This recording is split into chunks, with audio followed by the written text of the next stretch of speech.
themselves here with the fifth man in their group.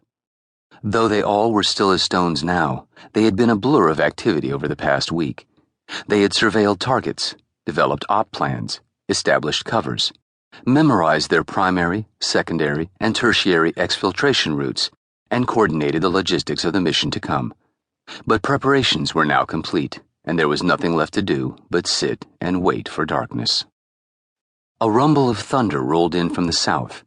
A lightning strike far out in the Sea of Marmara illuminated the 5 statues in the room for an instant, and then the darkness covered them once again. This hotel was situated in the Sultanate district of Istanbul, and it was chosen as the team's safe house due to the courtyard parking for their vehicles and the fact that it was more or less equidistant to where the operations would be carried out later in the evening. The hotel was not, however, chosen for the vinyl bedspreads, or the grimy hallways, or the surly staff, or the stench of pot smoke that wafted up from the youth hostel on the ground floor. But the Americans did not complain about their accommodations. They thought only of their tasks ahead. At 7 p.m., the leader of the cell looked down to the chronograph on his wrist. It was fastened over bandaging that covered his entire hand and a portion of his forearm. As he stood up from a wooden chair, he said, "We'll head out one at a time. 5 minutes separation." The others, 2 seated on a bed speckled with rat shit, 1 leaning against the wall by the door, and 1 more standing by the window, all nodded. The leader continued, "I sure as hell do not like splitting up the op like this. This is not how we do business, but frankly, circumstances dictate our actions. If we don't do these mutts damn near simultaneously, word will get out and the roaches will scatter in the light." The others listened without responding. They'd been over this a dozen times in the past week. They knew the difficulties, they knew the risks, and they knew their leader's reservations. Their leader's name was John Clark. He'd been doing this sort of thing since before the youngest of the men on his team had been born, so his words carried weight. "I've said it before, gentlemen, but indulge me one more time. No points for style on this one." He paused. "In and out. Quick and cold. No hesitation. No mercy." They all nodded again. Clark finished his speech and then slipped a blue raincoat over his 3-piece pinstripe suit.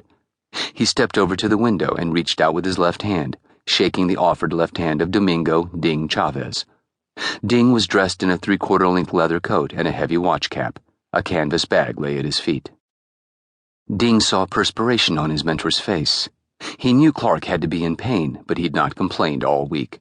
Chavez asked, "You up for this, John?" Clark nodded. "I'll get it done." John then reached a hand out to Sam Driscoll, who stood up from the bed. Sam was dressed in a denim jacket and jeans, but he also wore knee and elbow pads and, on the bed next to where he'd been sitting, a black motorcycle crash helmet lay on its side. "Mr. C?" Sam said. John asked, "You ready for the fly swat?" "About as ready as I'm going to get."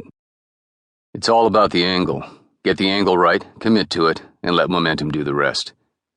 Sam just nodded as another flash of lightning lit up the room. John stepped over to Jack Ryan Jr.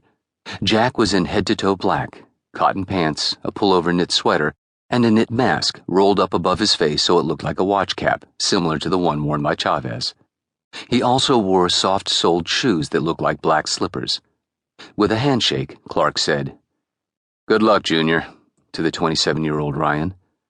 "I'll be fine." "I know you will." Last, John walked around the bed, and here he shook the left hand of Dominic Caruso. Dom wore a red and gold soccer jersey and a bright gold scarf, upon which the word Galatasaray was emblazoned in red. His attire stood out from the muted colors around the room, but his countenance was much less bright than his dress. With a severe expression, Dom said, "Brian was my brother, John. I don't need—" Clark interrupted. "Have we talked about this?" "Yes, but—" "Son, whatever our 5 targets are up to here in Turkey, this op has gone way past simple revenge for your brother. Still, we are all Brian's brothers today. We are all in this together." "Right, but—" "I want your mind on your job, nothing else. Every one of us knows what we are doing. These JSO assholes have committed other crimes against their own people and against the U.S., and it's clear from their present movements that they are up to no good. Nobody else is going to stop them. It's up to us to shut them down."